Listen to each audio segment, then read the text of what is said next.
नवरात्रि करने से किसने भी यहाँ रोका तो अगली महाआरती उनके मस्जिद के सामने करके जाऊंगा।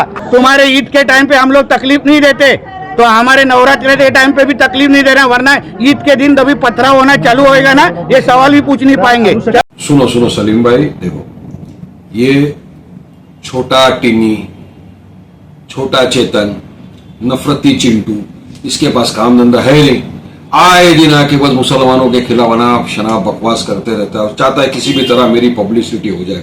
पहले भी इसने कहा कि मस्जिद में घुसूंगा, मुसलमानों को चुन चुन के मारूंगा। हमने कहा ठीक है, हम तो मस्जिद में बैठे हुए, आज तो आएगा तो 2 टांग पे जाएगा स्ट्रेचर पे।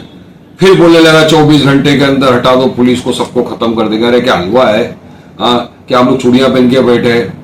तो ये सब चीज अल्फाज के ऊपर उसके खिलाफ एफआईआर हुए। अब 2 एफआईआर को उसको अरेस्ट नहीं करते। अब फिर आके ये कल बोल दिया कि ठीक है अभी मैं जाऊंगा मस्जिद के सामने और ये करूंगा। भाई तू करके दिखा। ये तो जवाबदारी तो फडणवीस की बनती है। होम मिनिस्टर हुआ, मुख्यमंत्री है फडणवीस जी महाराष्ट्र के, शिंदे साहब चीफ मिनिस्टर है। इनके हाथ में अगर ये चाहते हैं कि महाराष्ट्र का इसी तरह वातावरण खराब हो तो वो कराएंगे ये सारी चीजें। एक्चुअल में क्या है, महाराष्ट्र में चुनाव आ रहे, बीजेपी को अपनी जमीन खसकती हुई नजर आ रही है। सारे मुद्दों के ऊपर ये फेल हो चुकी है। तो बस अब इसी तरह से ये अपने लोगों को भेज दिए, नफरती लोगों को, जाओ नफरत फैलाओ। और नफरत फैलाने का आसान तरीका इनके पास ये कि मुसलमानों के खिलाफ अनाप शनाप बकवास करो, इस्लाम के खिलाफ बात करो। रामगिरी आया, हमारे हुजूर मोहम्मद मुस्तफा सल्लल्लाहु अलैहि वसल्लम की शान में गुस्ताखी की, उसके खिलाफ कितना एहतजाज किया आपने देखा। हमने पूरी तरह से प्रोटेस्ट सब जगह कर दिया। उसके खिलाफ एफआईआर, उसको अरेस्ट नहीं करते।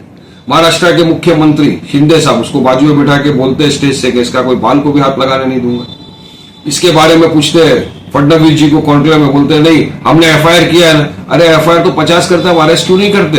ये आपकी नीयत और मंशा ही है कि आप किसी भी तरह महाराष्ट्र के अंदर एक सांप्रदायिक दंगा भड़काओ, सांप्रदायिक तनाव फैलाने की कोशिश आप कर रहे हैं, पोलराइज कर रहे हैं, ध्रुवीकरण की राजनीति करने की आप तैयारी में।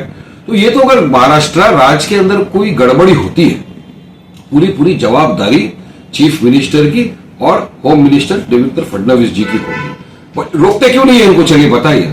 क्योंकि चाहते हैं कि महाराष्ट्र का वातावरण खराब हो। तो हम तो साफ आपके, मैं गली न्यूज को भी बताना चाहूंगा कि देखिए, अगर महाराष्ट्र के अंदर इन नफरती चिंटुओं की वजह से वातावरण खराब हुआ, सरकार इनको नहीं रोकी, तो पूरी जवाबदारी महाराष्ट्र सरकार की इसमें होगी। क्योंकि हमारे मुंह में जुबान है, हम तो लेकिन नहीं बोलते ना, हम तो संविधान के अंदर रहकर अपनी बात कर, कायदे कानून का पालन करें। मगर ये बेलगाम घोड़े जो निकल गए हैं बाहर, इनको सरकार रोकना चाहिए। अगर सरकार की नीयत वाकई में है कि महाराष्ट्र में लॉ एंड ऑर्डर बना रहे तो, वरना अगर सरकार चाहती है कि नहीं भाई हम चाहते हैं सांप्रदायिक तनाव फैलाना, तो सरकार की जवाबदारी पूरी होगी अगर कुछ हुआ आगे तो।